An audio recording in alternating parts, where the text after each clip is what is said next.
Trending would like to thank Meter for their support in bringing you this podcast. Meter delivers a complete networking stack, wired, wireless, and cellular in one integrated solution that's built for performance and scale. You can find them at meter.com/HTT. Peter Thiel dumps Nvidia as AI investment patterns raise questions. A Vancouver, Washington area startup tackles AI's biggest limitation, power. TikTok tests a less AI button as people push back against AI slop. And a $10,000 Nvidia GPU snaps under its own weight. Welcome to Trending. I'm your host, Jim Love. Let's get into it. Peter Thiel has apparently sold his entire stake in Nvidia, adding fuel to the growing debate about whether the AI market is becoming too inflated for its own good. Thiel's fund unloaded roughly 537,000 Nvidia shares in the third quarter, a position worth about $100 million US at the time. It's a notable move because Thiel isn't just another investor. He co-founded PayPal and Palantir and was the first outside investor in Facebook. He's known for contrarian bets that sometimes show he's willing to step away before the crowd. When he moves, investors pay attention. Contrast with SoftBank, which recently sold its own Nvidia stake to raise money for its investment of over $30 billion into OpenAI. Thiel, by comparison, looks more cautious. But he's not alone. Recently, some analysts have been warning about circular flows of AI money, where companies fund one another in ways that can look like demand, but may simply be recycling capital. We're seeing examples of that. Nvidia has committed up to $100 billion to OpenAI, deploying at least 10 gigawatts of Nvidia systems, meaning Nvidia is both investor and supplier.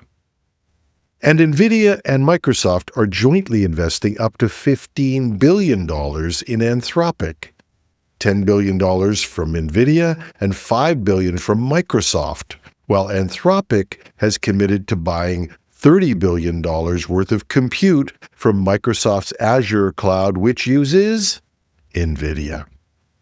These are enormous numbers, and they raise fair questions about how much of the AI boom reflects genuine demand versus capital cycling through the same few players. And it's not limited to Nvidia. The Financial Times recently reported that Oracle has already lost more than $300 billion in its market value after announcing its own massive multi-year OpenAI partnership. The drop reflects investor unease with Oracle's debt-funded data center expansion, with CapEx projected to reach $80 billion annually by 2029 and net debt expected to nearly double by 2030. Oracle has effectively become a public market proxy for OpenAI, and the market reaction hasn't been kind. Amazon and Broadcom have also traded lower following OpenAI-related announcements, while Nvidia's share price has been largely flat since its September OpenAI deal. But a few months ago, even a hint of an OpenAI partnership was enough to boost the stock. Now, that halo effect appears to be fading. Thiel's sale doesn't predict Nvidia's decline, but it does underline a real possibility. When investments, partnerships, and supply chains all become tightly circular, it's harder to tell where true demand ends and financial engineering begins. And that's where bubbles often start to show their seams. The biggest barrier to the next wave of AI growth may not be models or data centers. It could be the electricity required to run them. A new player is stepping into that gap. As demand for AI training servers grows, power consumption is becoming a real choke point for data center builders. If you can't feed the machines enough energy or manage the waste heat, you can't scale as fast as you might assume. Enter Lattice, a startup founded in 2023, originally near Vancouver, Washington, that says its power delivery chiplet can reduce energy requirements for next-gen chips by more than half. The company just raised $25 million in a Series A funding and has attracted backing from Pat Gelsinger, the former CEO of Intel Corporation, now general partner at Playground Global. His involvement lends some serious credibility. The concept is simple but effective. By bringing power delivery closer to the processor inside the package, you minimize losses, reduce cooling needs, and improve performance per watt. Lattice says the technology slots into existing chip maker workflows rather than forcing a complete redesign. The takeaway isn't that AI compute is solved. It's that the path to scaling isn't about just bigger models or more servers. If power becomes the limiting factor, then companies that can crack the "how do I feed and cool this" problem could shape the next era of AI infrastructure. AI-generated content is flooding social media, what many now call AI slop. And TikTok, of all places, is testing a way to see less of it. And the move raises a big question. If TikTok is sick of content, are we all hitting the limits of our tolerance? TikTok has confirmed it's experimenting with a control that lets people reduce the amount of AI-generated content in their For You feed. It works much like the existing See Less Politics option, but aimed at synthetic videos, images, and clips. And what makes this notable is the platform itself, TikTok, helped popularize rapid-fire, remixable content and has been one of the most AI-friendly ecosystems on the internet. And the shift comes at a moment when AI video is exploding. OpenAI's Sora reached 1 million downloads in under 5 days, faster than the earlier rise of ChatGPT, and remarkable given that Sora was invite-only and restricted to iOS in North America.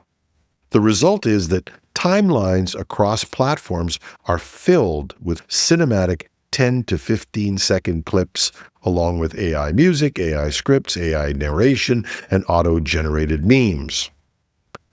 Now, there's no question that a segment of the population is uncomfortable with AI-generated content. You can see it in creator forums, comment threads, just look at our YouTube comments, and in the rise of labels like AI slop. But what makes TikTok interesting is it's not the platform where you'd expect this sentiment to show up first. And it's unclear whether TikTok is simply catering to a small but vocal group or sensing the early stages of a broader trend. That's something we'll only find out by watching how this plays out. Now, whether this becomes a wider pattern or stays a TikTok-specific anomaly, the fact that one of the most AI-saturated platforms is offering a less AI option makes it worth watching. Could be a quiet signal, a digital canary in the coal mine for how audiences want synthetic content balanced, at least, in their feeds. One of Nvidia's newest workstation GPUs, priced at around $10,000, reportedly broke in transit after the card's own weight caused the PCIe connector to shear off. Tom's Hardware reports on this that the RTX Pro 6000 Blackwell, a high-end professional GPU intended for workstations, arrived damaged after shipping. The card is unusually large and heavy, and in this case, the weight of the cooler assembly appears to have put enough stress on the PCIe bracket that it snapped, severing the connector from the PCB. The owner attempted a repair, but despite the card's modular design, which should allow you to repair it, there are no replacement parts available for this type of failure. That leaves the unit, which could be the price of a small used car, as a total write-off. The RTX Pro 6000 Blackwell is part of Nvidia's latest generation of professional GPUs designed for AI development, scientific workloads, and advanced graphics. But as this incident shows, even top-tier hardware isn't immune to physical stress or the realities of shipping. And it's just one broken card. But it does leave us hoping it's not a metaphor that the AI industry has grown so big so fast that it could collapse under its own weight. And that's our show. Once again, we'd like to thank Meter for their support in bringing you this podcast. Meter delivers full-stack networking infrastructure, wired, wireless, and cellular to leading enterprises. Working with their partners, Meter designs, deploys, and manages everything required to get performant, reliable, and secure connectivity in a space. They design the hardware, the firmware, build the software, manage deployments, and even run the support. It's a single integrated solution that scales from branch offices, warehouses, and large campuses all the way to data centers. You can book a demo at meter.com/HTT. That's meter.com/HTT. I'm your host, Jim Love. Have a thrilling Thursday.